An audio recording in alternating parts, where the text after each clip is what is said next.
All right, well, welcome everyone. My name is Rachel. I'm the Community Engagement and Volunteer Coordinator here at the Xerces Society. And today I'm joined by my co-host, Amber Johnson, who is the Event and Outreach Specialist. Thank you, Amber, for being here today.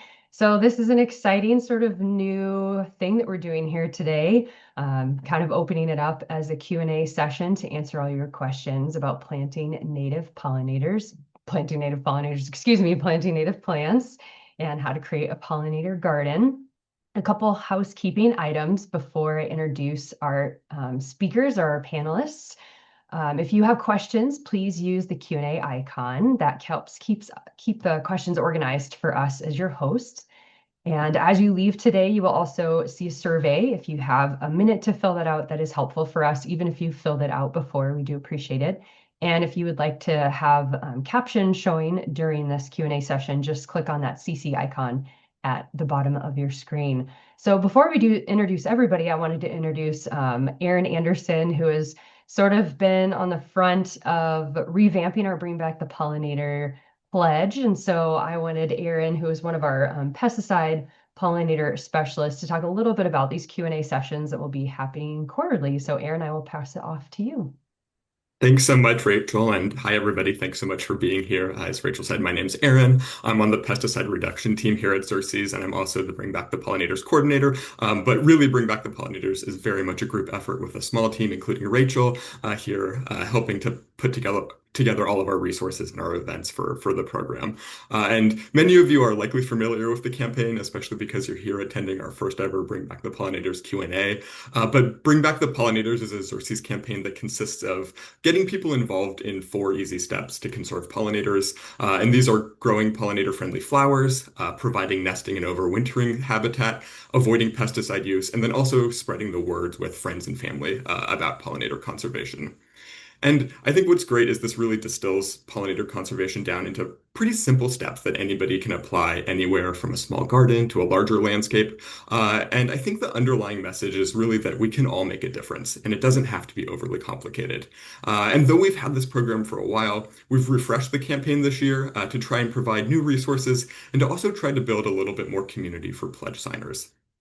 So we've planned these quarterly Q&A sessions, thank you, Rachel, to be a venue where people can ask questions they have related to these 4 principles. Today's, of course, is themed around planting and plant selection. And again, hopefully we can use them to build a bit of community around the program. And this will be a little bit more of a conversational venue, though don't forget we also have the great monthly Xerces webinars that Rachel organizes as well, so keep your eye out for those. And yeah, we're really lucky to have a great panel of Xerces experts from all over the US sharing their time with us today, and I'll let them introduce themselves now. Thank you so much, Erin. I've also asked our panelists to answer a question to kick us off today, and that is, what is your favorite native plant to plant in your region and why? I'm going to start off with Stephanie Frischi. If you'd like to introduce yourself, tell us where you live and what your favorite native plant is. Hi, everyone. Great to be joining you here today. My name is Stephanie Frischi.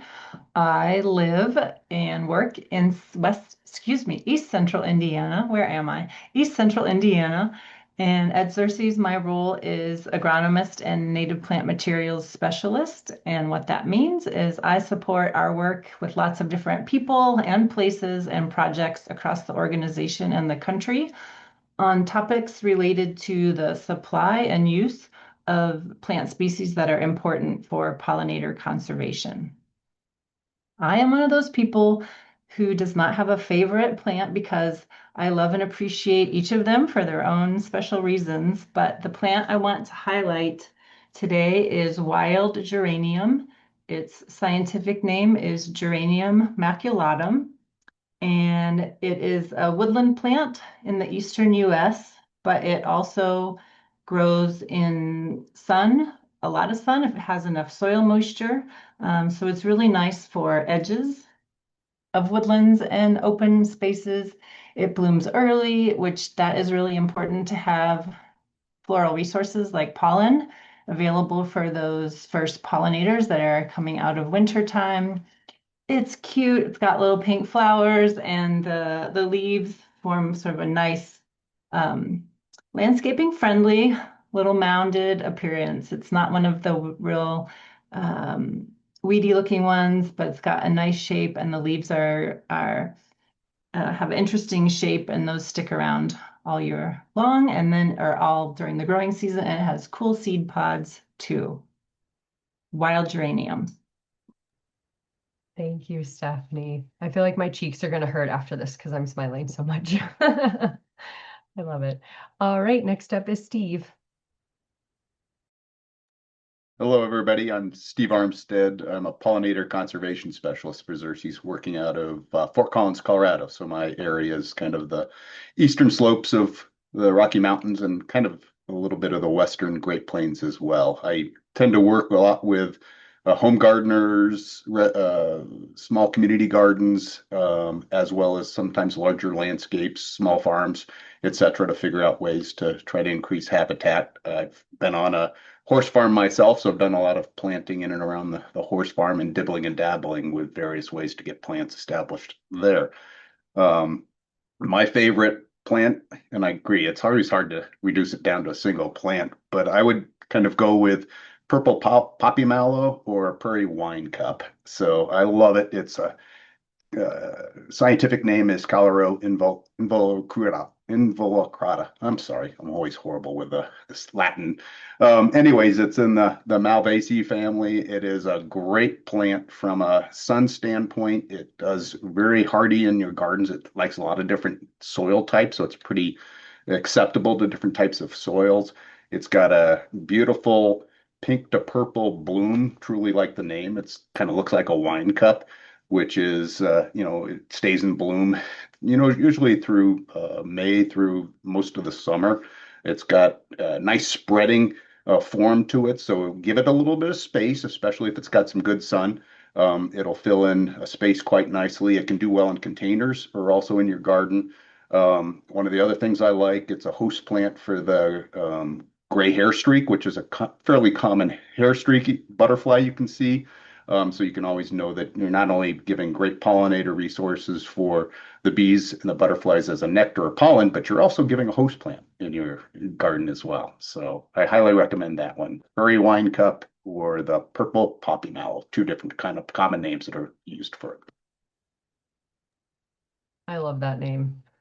Thank you, Steve. All right, next is Erin. I get to talk again so soon. So my favorite plant from my region is probably Douglas aster. I'm a huge fan. For people in other regions, there's other similar asters that are native to your area. Yeah, that would kind of fill a similar role in your garden. But these asters attract a huge diversity of native bees. And since Douglas aster blooms late in the season, it's a really fantastic late season resource for bees flying then. I always see a lot of Melissoides, kind of summer longhorn bees visiting it.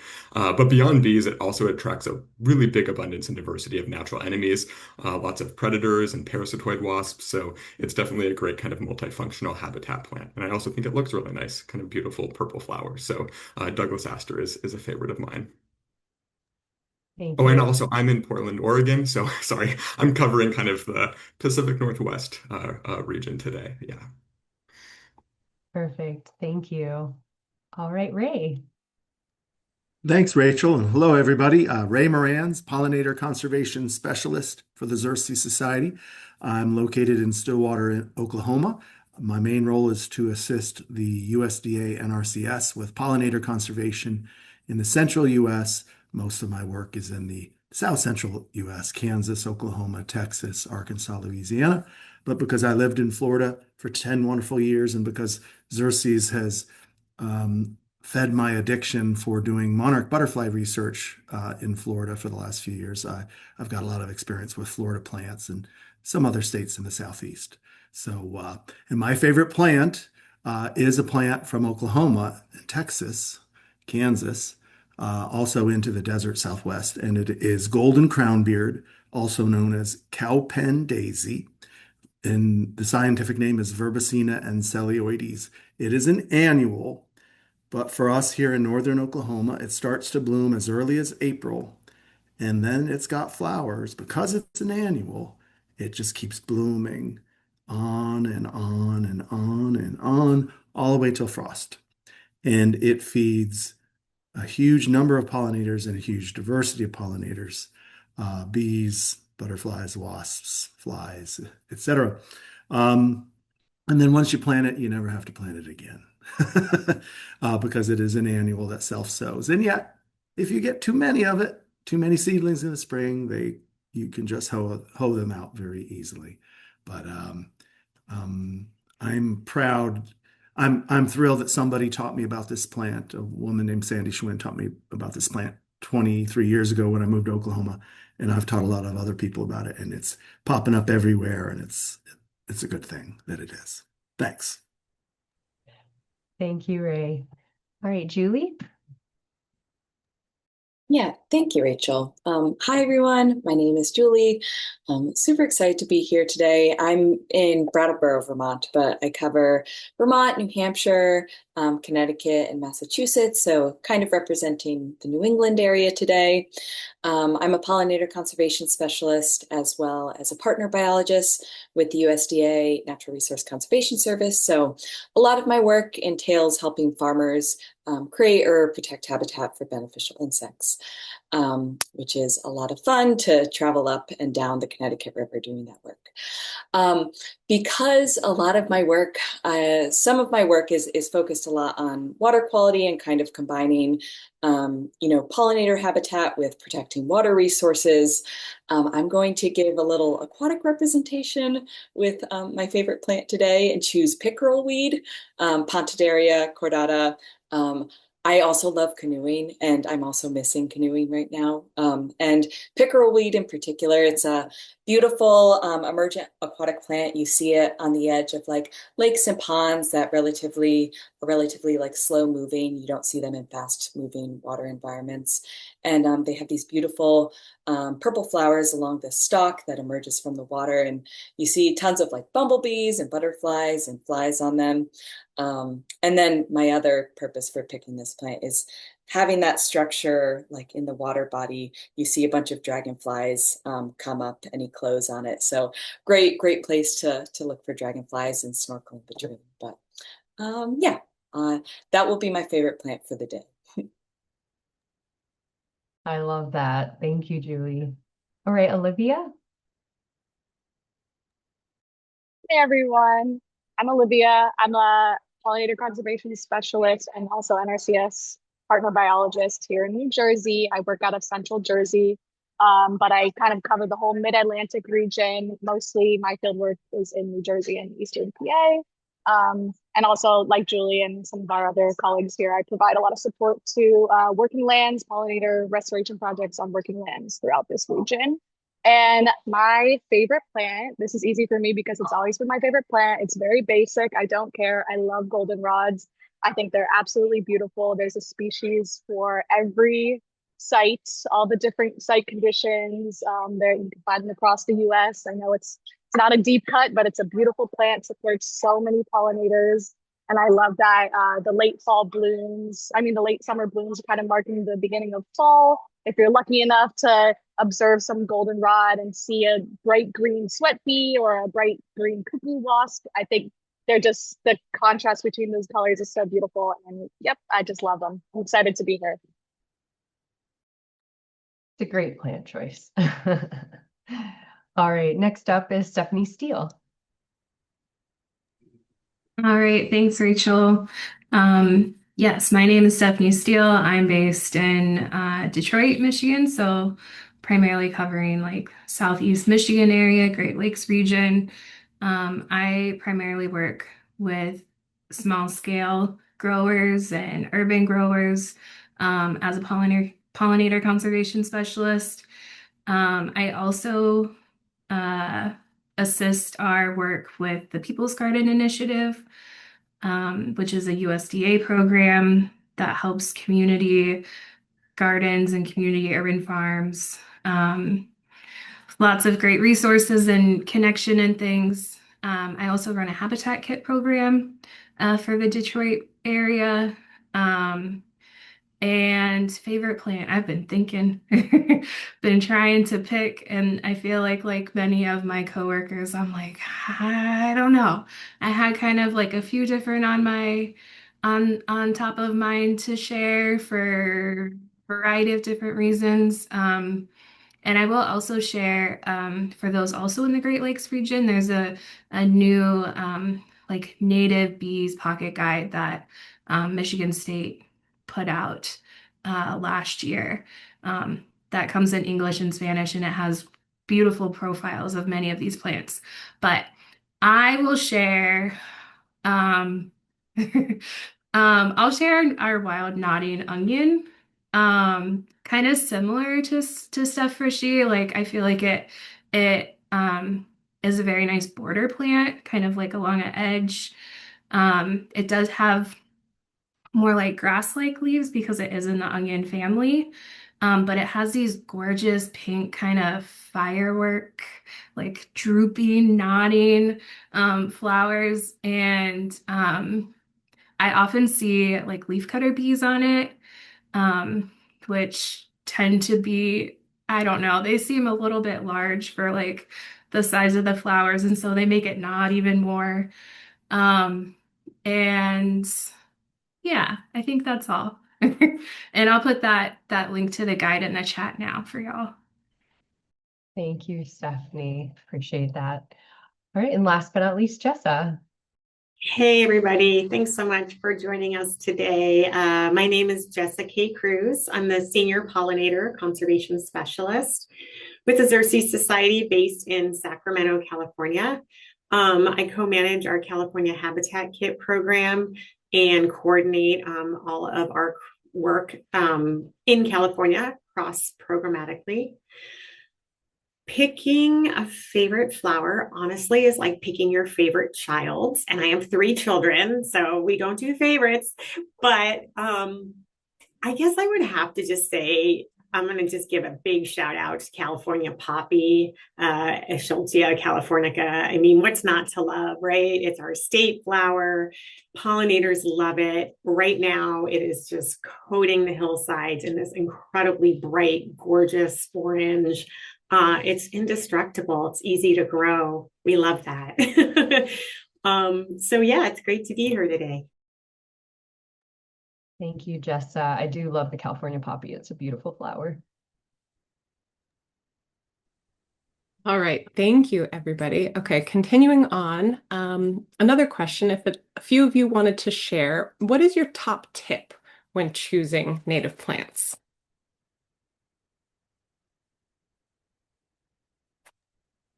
I'm going to take a stab at that one. I would say the right plant in the right place would be my top tip. And being from California, we're an incredibly ecologically diverse state. We have mountains, deserts, snow, coast, grasslands, chaparral. We've got everything. So knowing which of those different types of landscapes the plants like will go a long ways toward successfully curating those plants in your yard or park or somewhere else. So yeah, knowing the conditions a plant likes and putting it in those conditions would be my top tip.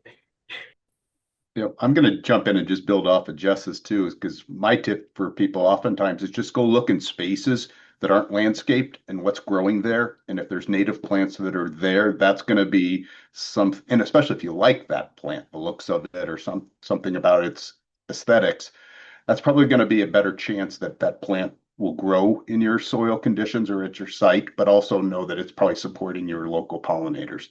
So I think that's a good way to look and sort through plants, is what's kind of growing naturally in your areas. I can build off of all of that as well. Like Justice said, the right plant in the right place, and Steve saying what's already growing there. And that is really just getting to know the plants of your area.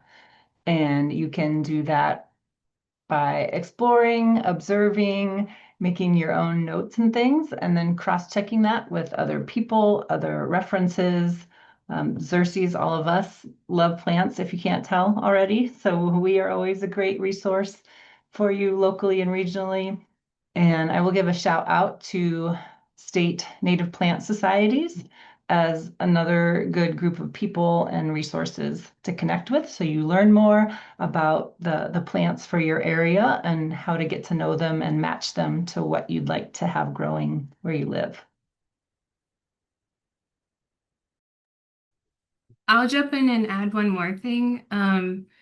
That even just like deciding whether or not like what your plant material will be, whether it's like seed or plug, and just the size of the area and how your management and things like that is also a very big thing to consider when um, choosing a plant. Um, and we do have a newer fact sheet out on plug planting um, for pollinators and beneficial insects. And I will say, oftentimes, for the small scale work that I do, which primarily is within cities and urban areas in general, we often do uh, lean more towards plugs. It can be a little bit easier to manage initially, look a little maybe more aesthetically pleasing, and have a little bit more organization within those. And yeah, just kind of knowing also the habit of the plant and your goals and um, yeah.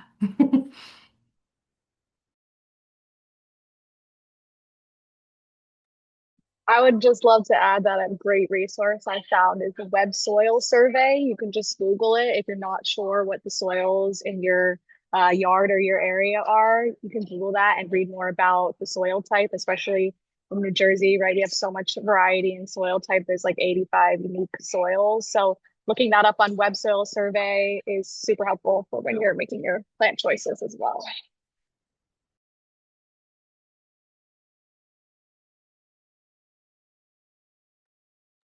All right. Oh, Julie, go ahead. Yeah, if we have a moment, I'll just add about, I feel like personally, me, I have a very small space and I just want to cram as much as I can into that space. Like emotionally, I want to cram as much into that space. But I think it's okay to, diversity, plant diversity is, of course, important for pollinator diversity. But when you have small spaces, it can be advantageous to actually prioritize, a few species, make them more abundant than having, say, like a whole diversity of species and maybe like one or two individuals all scattered about. So, I'm really ambitious, but I just wanted to say out, it's okay to rein that back a little bit. And there is a lot of advantage for the insects that are using that space to have more continuous habitat patches. Thank you, everyone. I love just the diversity of tips. I feel like I'm learning so much from all of you as well, so I appreciate that. We're going to go to audience questions now. Cindy is wondering, what flowers would you recommend for a school garden bed in Western Massachusetts for butterflies? And I know that's very specific, but I think that for that region, it would be applicable. And Julie, I think maybe this would be a question for you. Yeah, I don't mind if I do. That sounds really fun. So for a school garden bed, of course, it depends on the soil and, what's been there before. So first, taking record of what's growing there, what the soil type is. Do you have a wetter area? Do you have a drier area? Maybe it's like an area that collects the runoff off the roof. And so maybe the soil's not particularly getting moisture from below, but from above. So all of those things are going to kind of inform, what species will do well there. But some of the particularly shrubs that I love to incorporate into small gardens.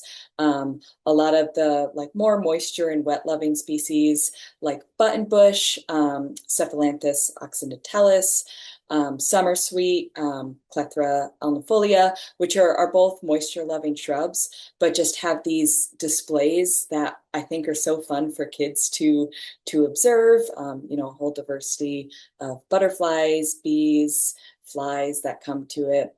And then incorporating, when you have those small spaces, like doing that shrub layer, but then doing a herbaceous layer beneath. So adding some ground cover to really make it sort of a tiered planting. So that's where like wild geranium, like Steph Frischi was mentioning, depending on the soil, might be a good ground cover.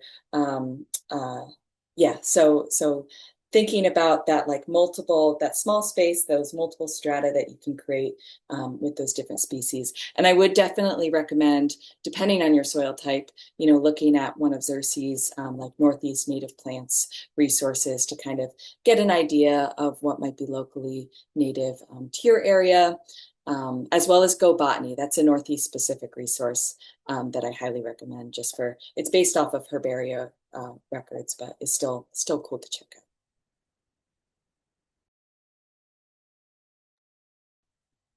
Thank you. Okay, just waiting a second to see if anybody else wanted to add.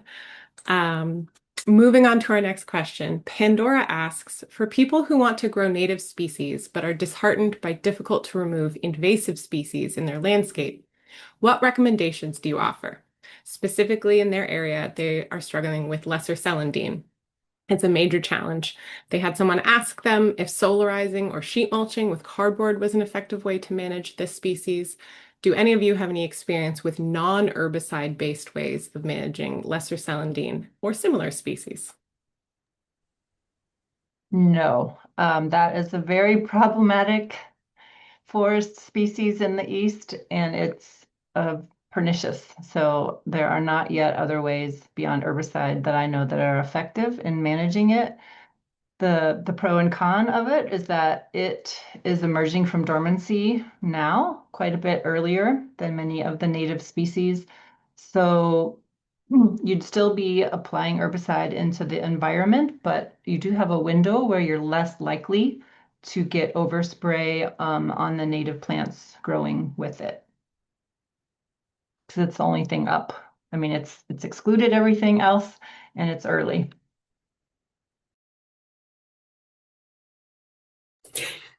I am also not familiar with that specific weed, but I do want to say that for some very problematic weeds in states that are warm and dry in the summer, like California, solarizing can be incredibly effective. So it doesn't work particularly well on rhizomatous plants. So that is a caveat. But for a lot of other really problematic weeds, including things like star thistle, burr clover, some of the, bed straw, some of the weeds that we all love to hate here in California, solarization can be really effective. Similarly, I have had really good luck using sheet mulching. It's actually the number one. It's sort of my number one go-to for restoration projects because it also improves the soil along with smothering weeds if it's done right. So it definitely depends on the weed. And like I said, these aren't silver bullets. They don't work on it. Everything, but I do think both of those methods, both solarizing if you have a hot, dry, sunny area, or sheet mulching if you have 6 months to a year in advance to prep before planting, both of those can be very effective.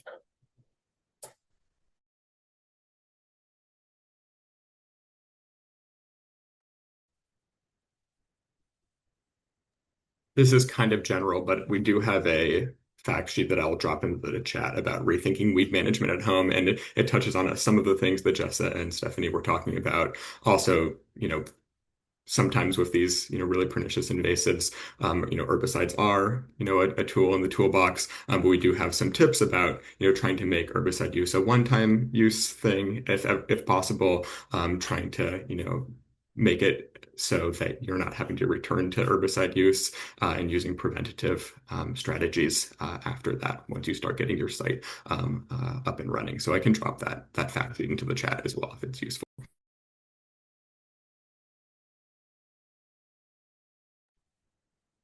Thank you, Erin. All right, the next question I'm going to go to is Karen's, and I think this maybe touches on a larger issue of where to source native plants from. But Karen's wondering, when do you think big box stores such as Home Depot, Lowe's will join in the native plant movement? They really could sway more of the public if they carried more native plants. Does anyone have any thoughts on that, and maybe any resources where we can send people to find native plants in their area?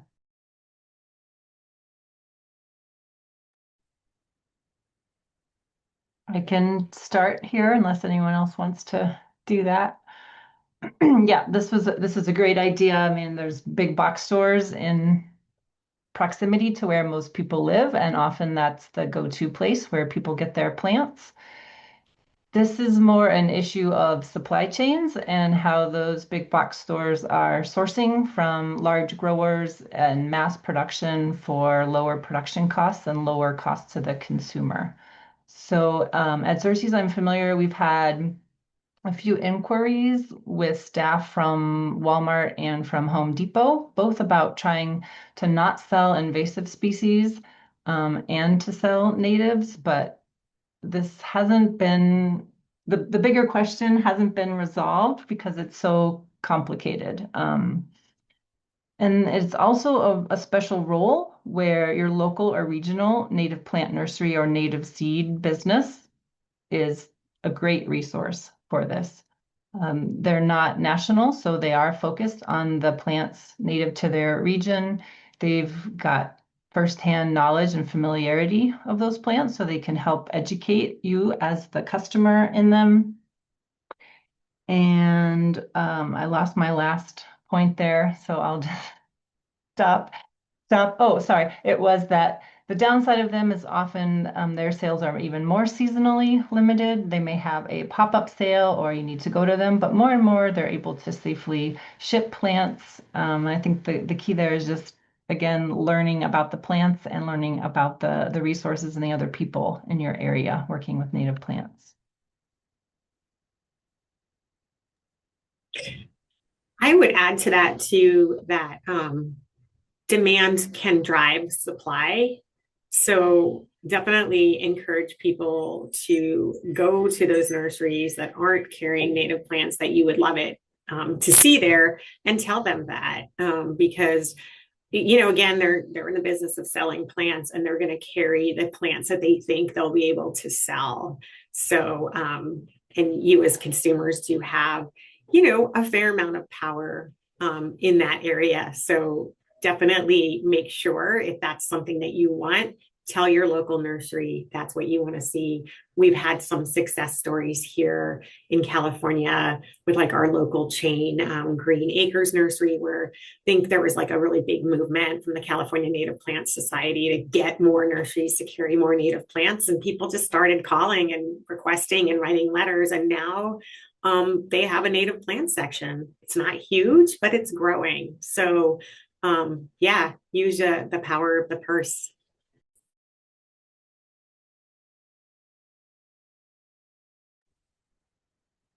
Thank you all for that. Okay, a little regional specific question now. I don't know if any of the plants or how many of the plants you all recommended at the beginning might count for this or overlap this area, but someone's asking if you have any recommendations for high elevation, partial sun, partial shade natives for Northwest Arkansas.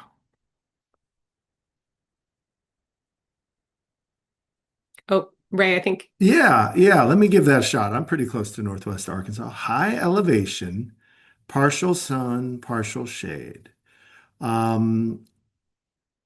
Butterfly milkweed, the plant growing in my background, I've been told by my Arkansas friends is one of the most abundant milkweeds in northwestern Arkansas.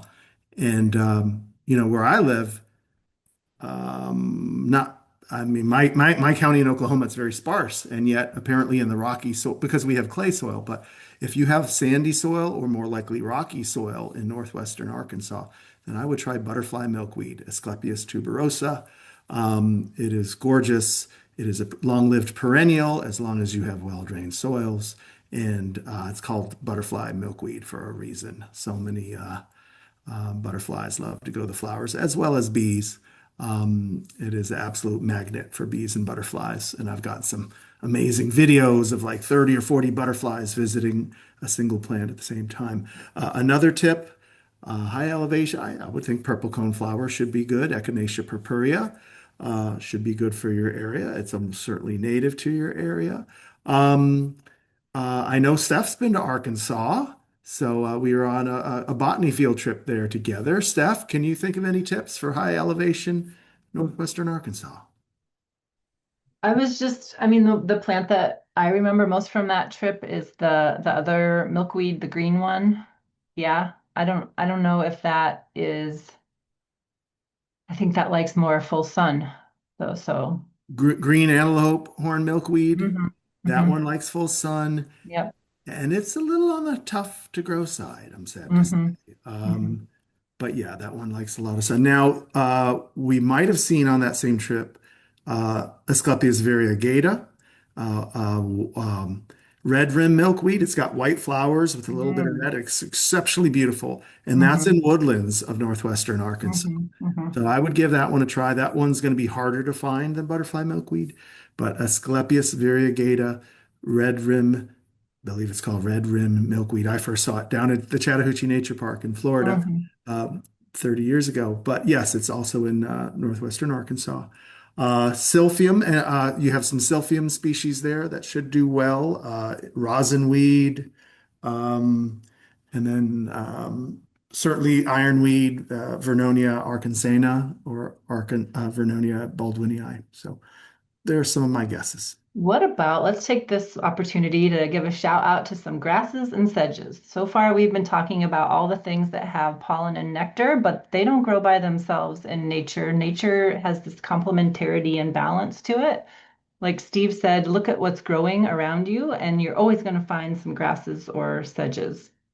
Ray, you've got some in the back of your picture. I don't know, just kind of building off this Arkansas question, if there be any grasses. I think we had another question either in the Q&A or chat about So, that so in my also. background, it's a very sunny background. Those are the tall grass dominants, which all occur in Arkansas. So big blue stem, little blue stem, Indian grass are the main plants in my background. But in an area high level elevation with some shade, you're probably going to have fish on a fishing pole grass.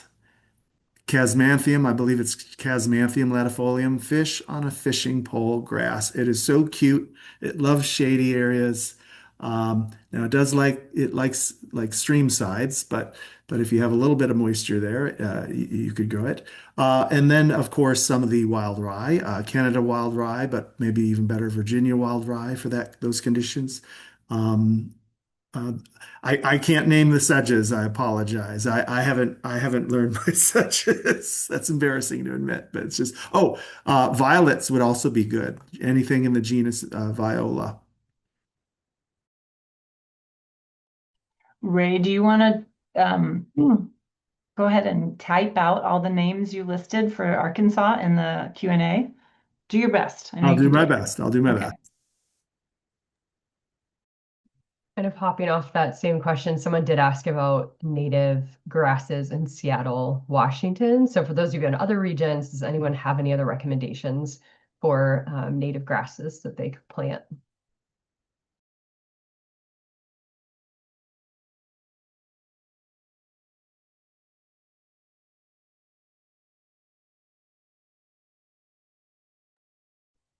Maybe this would be a good time to highlight our pollinator conservation resource center and the very nice regional specific lists that we have there. That there is a region that would cover that Seattle, Washington area. And Aaron, I know that's kind of your geographic region, and I saw you came off mute, so maybe I'll pass it to you. Well, But I think I'll look to I'll find the plant list or that region's page and put it in the chat for folks. Yes, definitely. I think that's a great suggestion. Looking at the Pollinator Resource Center as a conservation resource center is a great one. I know I'm covering the Pacific Northwest region. I'm not the most familiar with the best native grasses and sedges, but I did find, or at least for use in pollinator habitat, I did find a Washington Native Plant Society blog talking about some native grasses for the kind of Seattle region, which I'm happy to put in the chat. Could be useful for people in the Seattle area.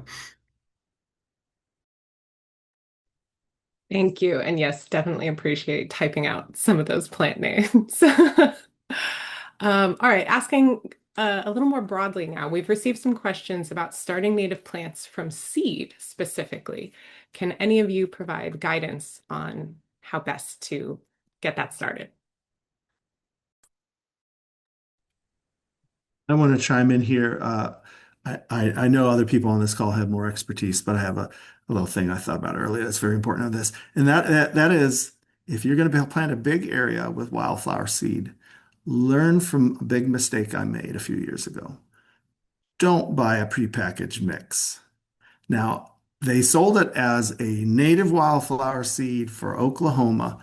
It was an Oklahoma vendor, and this is native wildflower mix for Oklahoma. I'm like, great.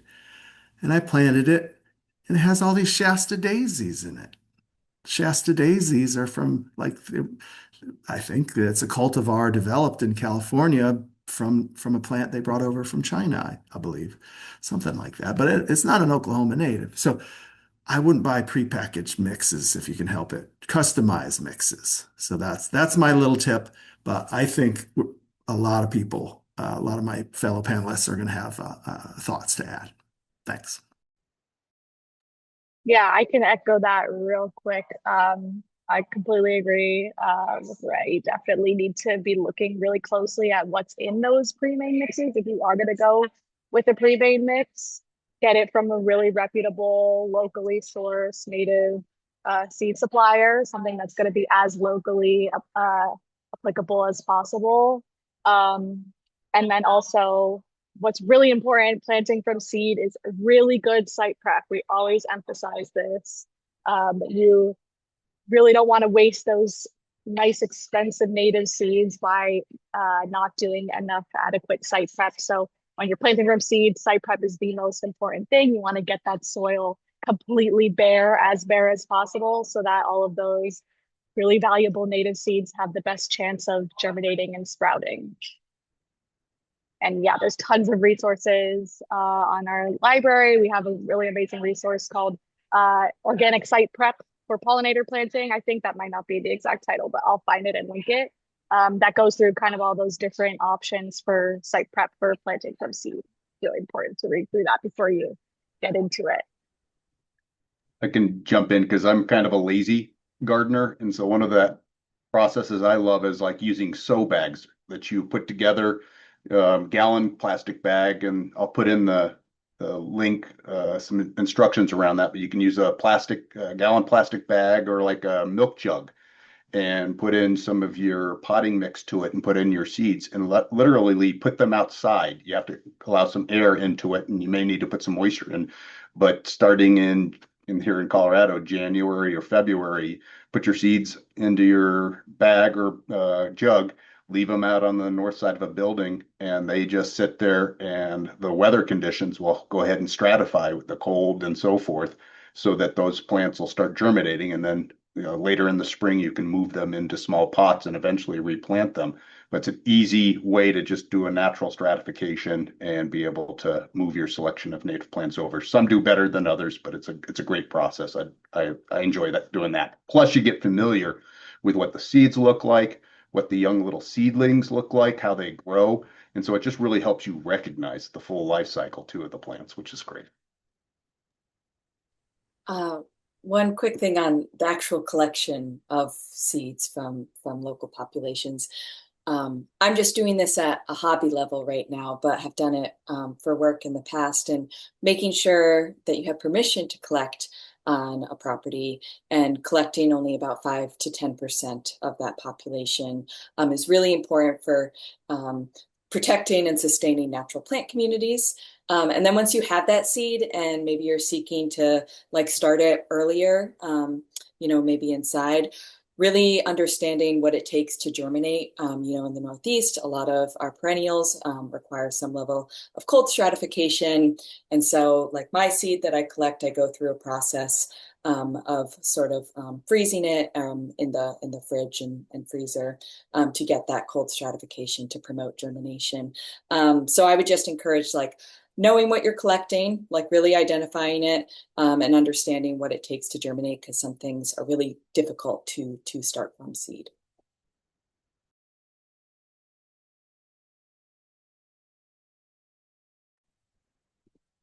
There's lots of good links going in the chat, and I just also wanted to highlight one I put in for the Native Plant Seed and Services Directory.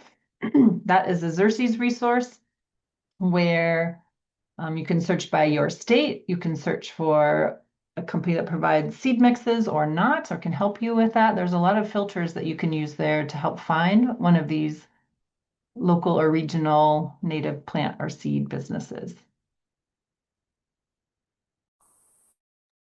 I'll build off what Steph just mentioned, and someone put in the chat, like an attendee put in the chat to our small panel group that in addition to like our seed directory, like the Wild Ones groups like often do have regional like non-comprehensive, non-endorsed lists of like your area native plant suppliers. I also put in a chat what Steve was referring to, like winter sowing. And so people of all different landscape sizes could perhaps uh, try growing from seed. Winter sowing is then generally like you start with the seeds and the containers that Steve was kind of describing, and then eventually uppotting them and transplanting kind of these transplanting like the seedlings into larger pots to then transplant those later into the ground. I also wanted to mention like another resource. Sometimes like your nurseries in your area could be a really good resource too, and just asking them for suggestions, or maybe they have guidance on their websites, or some of the prominent like online native plant nurseries have guides into the different germination codes, and you can learn more about like, well, what species might be kind of easier to start if you're trying the milk jug method or otherwise knowing what they need and how easy they might be to germinate can be helpful too.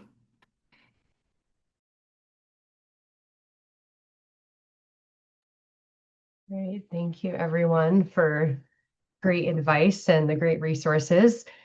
So I'm going to ask a question from Christopher, and this is a very large-scale restoration project that they're working on about unused roads.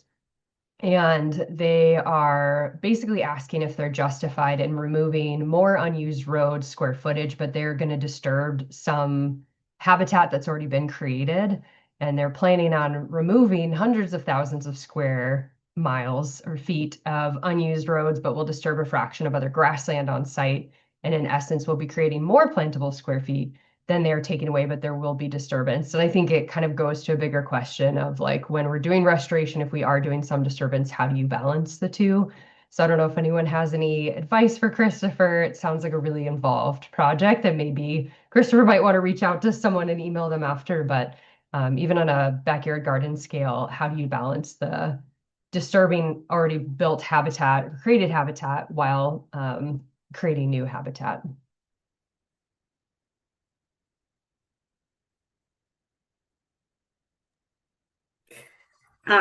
That is always a really tough question, and we get that question a lot. And we get that question in the context of herbicide use too for site prep. And it really doesn't have an easy answer. I know that's not very satisfying. I tend to look at it as balancing short-term sacrifice with long-term gain.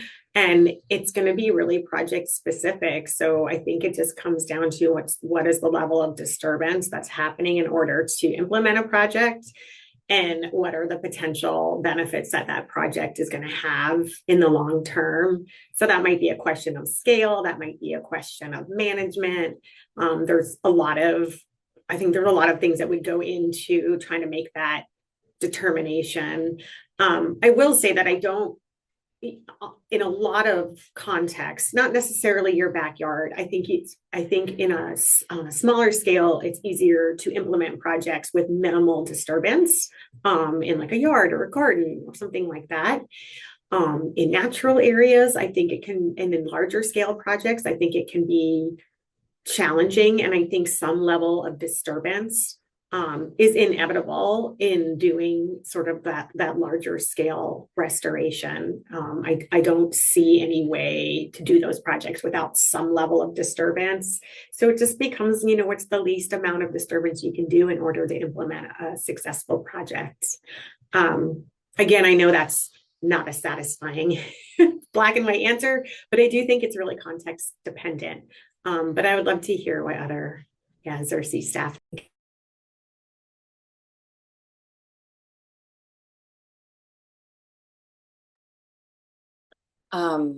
My answer is going to be very Northeast specific, so I apologize about that. But this question just kind of made me think about forest disturbance, because that's a huge topic in the Northeast. We have a lot of forest around the same age, and there's just a lot of mixed opinions on the right way to go about creating forest disturbance to promote habitat diversity. I think some of the essential questions that I would consider asking yourself is, well, one, if you have the appropriate partners who understand the plant communities, maybe the organisms that occupy these habitats, to make sure that whatever you might be disturbing, isn't a habitat that is maybe rare or declining and maybe wouldn't be adequately substituted through the creation of new habitat. So that's where partnerships and that expertise is really important. And then thinking about the landscape, like in the Northeast, like if you disturb like a nice section of forest to create early successional habitat, to open it up, create a sunny environment, are you doing that adjacent to like maybe another habitat that is has a high density of invasive species that then you're promoting the colonization and to that newly opened habitat. So there's a lot of considerations there. And that's why I would really ultimately just encourage partnership with people who have on the ground experience with plant ID, understanding whatever system you're working in that can identify some of these considerations.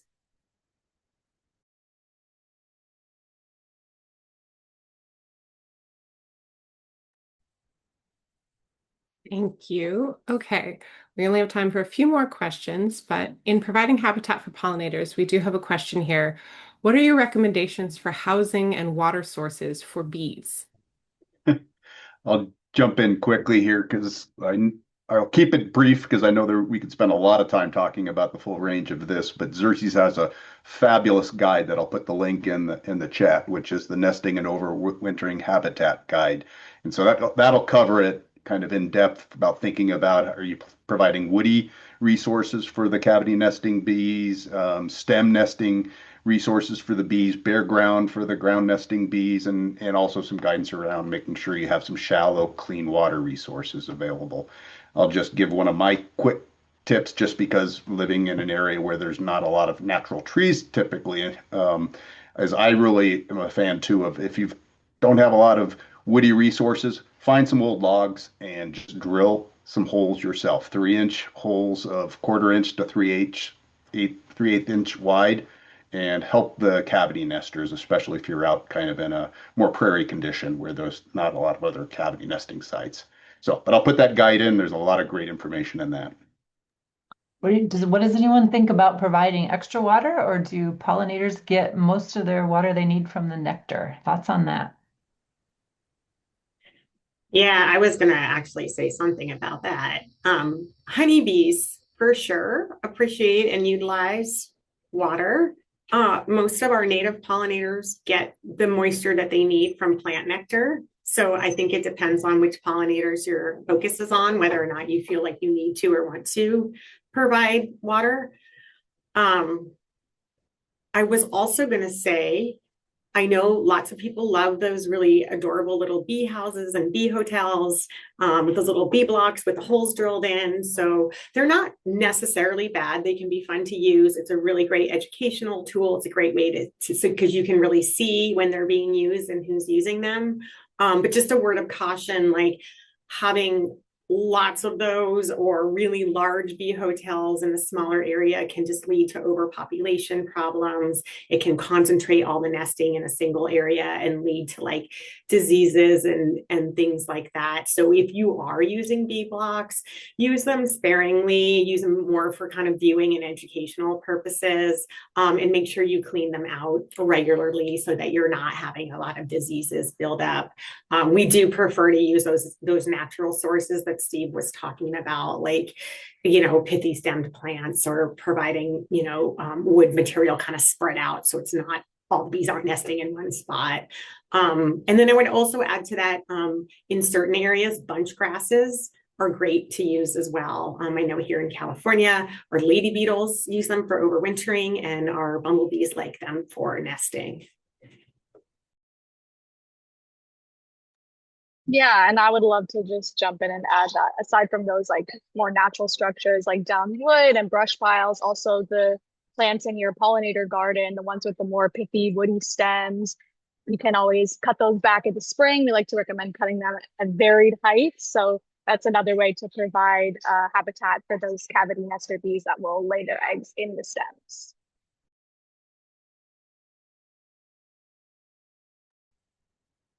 Thank you so much, everyone. So we're going to end with one last question, and I do want to put a plug in for our next Q&A sessions. We're doing them quarterly, as Erin mentioned. The next one will be all about reducing pesticides. So if you have specific questions about invasive species or pests that you're having issues with, that will be in June. Erin will come back with almost the entire pesticide team. So lots of expert advice on those questions. And then we're going to take a deep dive into overwintering. Providing overwintering habitat. We kind of dove into that a little bit here with that last question. That will be in September. And then I believe it'll be in December that we're going to have our How to Spread the Word Q&A panel, which I will probably be on with several of my other team members talking about how can you spread the word and talk to people about planting native habitat and reducing pesticide use. So we're going to end on this question, and I'm curious what everyone has to say. And this is definitely an issue that comes up for folks and something they struggle with. But what is the best way to educate folks that pollinator gardens are habitats, not just messy spaces? And someone also had a question about rules or guidelines behind using our pollinator garden signs. You can get those in our gift center, and we don't have any rules or guidelines. We promote people putting up signs to educate folks about what their pollinator habitat is, instead of just a messy looking area, not a nice, tidy sort of traditional, yard, as people say. So I'll open it up to the group, and we'll end with this question. But any advice on how to educate folks about their pollinator gardens? You kind of mentioned this, Rachel, talking about the pollinator signs, but I really do think signage is a great way to do this, whether it's a Xerces pollinator habitat sign or one of our pesticide-free signs, or even just a habitat sign from a local organization. Here in Portland, we have the Backyard Habitat Program.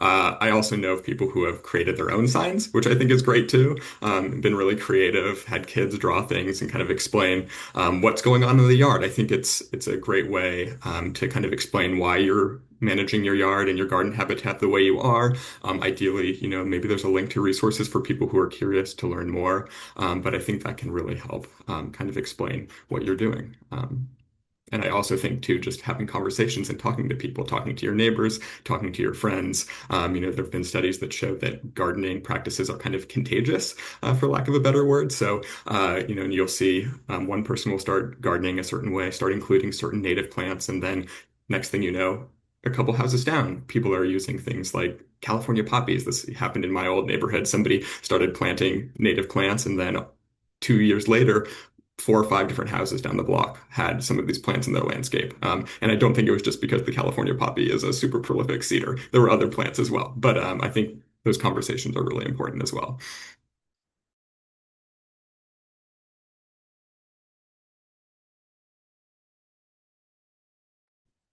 I want to also chime in and share that in addition to signage and like conversations, just having um, other elements present like in the habitat space to help communicate that like it is intentional and it is a garden.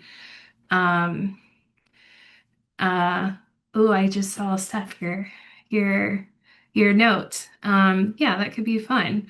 Things like having the plant set back from the sidewalk or the road or something to have perhaps like a mowed edge or kind of like clean edge.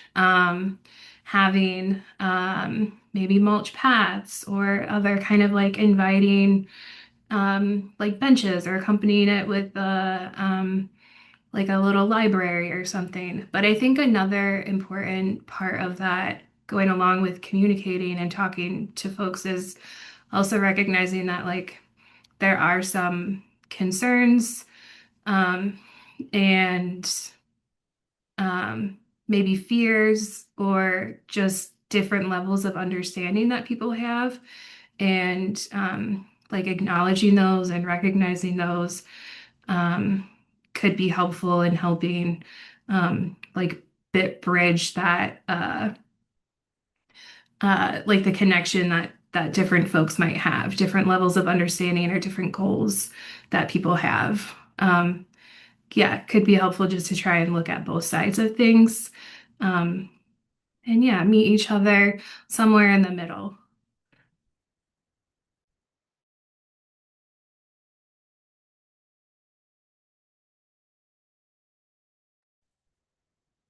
Thank you so much for that, Stephanie.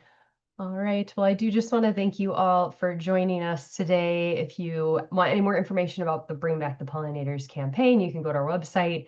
I think it's xerces.org/Bring Back the Pollinators. You can also Google it and it'll pop up. We do have an additional webinar tomorrow with Erin and Sharon Salvaggio on our pesticide team talking about how to keep pesticides out of your garden. So we hope you join us tomorrow. And then several of the people on this panel will be doing webinars throughout the rest of the year, all about how to implement Bring Back the Pollinators. So we're here to support you, answer your questions, and try to just be a source of knowledge for you as you go forward. And we just thank you all for your efforts in helping conserve our really important pollinators. So thank you for attending today. Thank you to all of our panelists for being here and for your knowledge and expertise and your passion. And thank you, Amber, for co-hosting with me. We hope you have a wonderful rest of your day, and we hope to see you on a future webinar. Thank you so much, everyone. Have a great rest of your day.